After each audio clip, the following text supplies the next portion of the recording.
Polres Nunukan berhasil meringkus seorang pria yang diduga tega menganiaya dan membakar kekasihnya hingga tewas pada Minggu 18 Desember 2022 sekitar pukul 10.00 waktu Indonesia Tengah.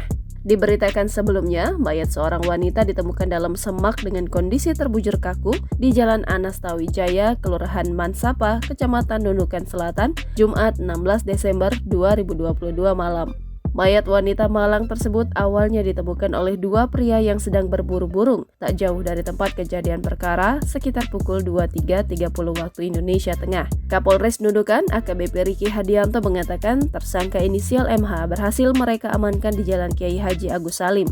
Tempat tersebut disinyalir menjadi lokasi persembunyian tersangka seusai membunuh kekasihnya inisial SMR. Riki mengungkapkan jika tersangka diduga menganiaya hingga membunuh kekasihnya di tempat lain, lalu membuang mayatnya di tanah lapang di dalam semak.